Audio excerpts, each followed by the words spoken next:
എന്താണ് നമ്മൾ ഈ ഗുരുമാല തുടങ്ങുമ്പോൾ എന്താണ് ഉദ്ദേശിച്ചത്, ഇന്ന് നമ്മൾ എവിടെ വന്ന് നിൽക്കുന്നു, അത് നമ്മളൊരു ചർച്ച ചെയ്യേണ്ട വിഷയമാണ്.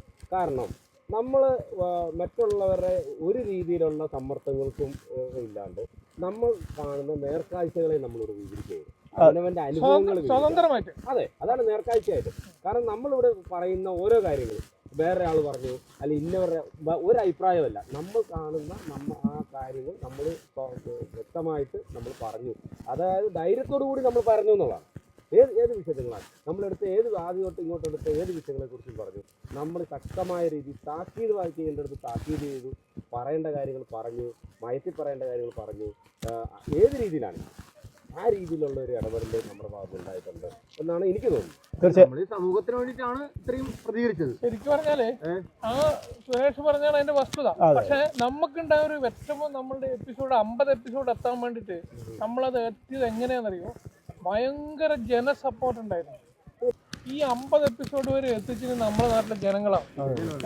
കാരണം ഇവിടുത്തെ രാഷ്ട്രീയക്കാര് അല്ലാത്തവര്, ബാക്കിയുള്ള എല്ലാവരും, എല്ലാ വിഭാഗം ആളുകളും നമ്മളുടെ ഗുലുമാല് കാണുകയും ആ കണ്ട ഗുലുമാലിന്റെ അഭിപ്രായങ്ങൾ നല്ലതാവാം മോശമാവാം, എന്തായാലും 2 വിഭാഗം ഉണ്ടാവുമല്ലോ, എന്നാലും നമുക്ക് വേണ്ടുന്ന. പക്ഷെ ആരും ഇതുവരെ ഒരു ചീത്ത വിളിക്കുന്ന ഒരു അവസ്ഥയിലേക്ക് നമ്മൾ എത്തിച്ചില്ല.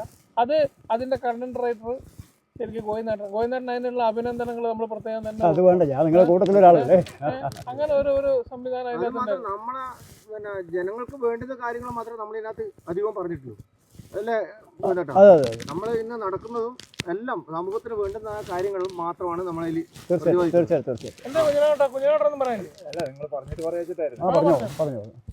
ഞാനിത് ഇപ്പം ഈ കഴിഞ്ഞിട്ട് പല വഴിക്ക് ഇറങ്ങി പോകാറുണ്ട്. കാരണം എന്ന് പറഞ്ഞാൽ ഞാൻ കൂടുതൽ എൻ്റെ യാത്ര കോഴിച്ചാൽ ഭാഗത്തോട്ടാണ്. കരിയൊക്കെ ഇറങ്ങി ഒരു കടയിലേക്ക് ഇറങ്ങി കഴിഞ്ഞാൽ സീരിയൽ നടൻ, എന്ത് സീരിയൽ പലരും എന്നെ ഇപ്പം വിളിക്കുന്ന ആ രീതിയിൽ, ആടെ അറിയപ്പെടുന്ന ആ രീതിയിലാണ് സീരിയൽ നടൻ. ഗുലുമാല് വരുന്നതെന്ന് പറയാം. ഗുലുമാലെന്ന് പേര് മാത്രമേ ഉള്ളൂ, സീരിയൽ നടൻ.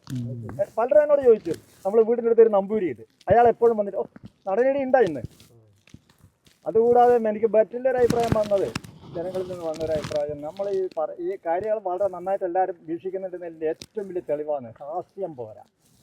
പലരും പറഞ്ഞു, പല പ്രാവശ്യമായി പറയുന്നത്, കുറച്ചൊരു ഹാസ്യം, ഒന്നുകിൽ ഒരു കഥാപാത്രത്തെ മാത്രം എടുത്തുകൊണ്ട്, ഒരു കഥാപാത്രത്തെ നിർത്തിക്കൊണ്ട് ഒരു ഹാസ്യം. ഈ മുൻഷീലിൻ്റെ അതുപോലെ ഒരു ഹാസ്യ കഥാപാത്രയും കൂടെ അതിൽ ഉൾക്കൊള്ളണം. ആ ഒരു കഥാപാത്രമാണ് നമ്മൾ കുഞ്ഞിരാമേട്ടനിൽ അയ്യപ്പ എന്ന് പറഞ്ഞിട്ട് അവസാനിപ്പിച്ചത്. നേരത്തെ കുഞ്ഞിരാട്ടൻ പറഞ്ഞില്ലേ ഹാസ്യത്തിന്റെ കാര്യം, നമ്മൾ ചർച്ച ചെയ്യുന്നത് വളരെ ഗൗരവകരമായ ഓരോ കാര്യങ്ങളാണ്. അപ്പോൾ അതിൻ്റെ അടുത്ത് നമുക്ക് ഹാസ്യം വരണമെങ്കിൽ അതിൻ്റെ കറക്റ്റായിട്ട് കാര്യങ്ങൾ വേറെ മാറ്റിയിരിക്കുന്നത്. അന്നേരം അത് സ്വാഭാവികമായിട്ട് വരുമ്പോൾ നമ്മൾ നാട്ടിൽ നടക്കുന്ന പ്രധാന വിഷയങ്ങളല്ലേ ചർച്ച ചെയ്യുന്നത്. അതിൽ ഈ കുഞ്ഞിരാമേട്ടൻ ചെയ്യുന്ന ഒരു സാധനത്തിലുപരി അതിൻ്റെ അകത്തൊരു ഹാസ്യം കയറ്റാൻ കഴിയും. പിന്നെ അഹൃദയരെ സംബന്ധിച്ചിടത്തോളം അവർക്ക് ഓരോ ആളുകൾക്ക് ഓരോ താല്പര്യങ്ങളുണ്ടാവും. അവർ ഈ ഗുലുമാല് എന്ന് പറയുന്ന പേരും നമ്മൾ ചെയ്യുന്ന ചർച്ച ചെയ്യുന്ന സാധനങ്ങളിൽ ചെറിയ വ്യത്യാസം. അതാണ് അതിന്റെ അവസ്ഥ.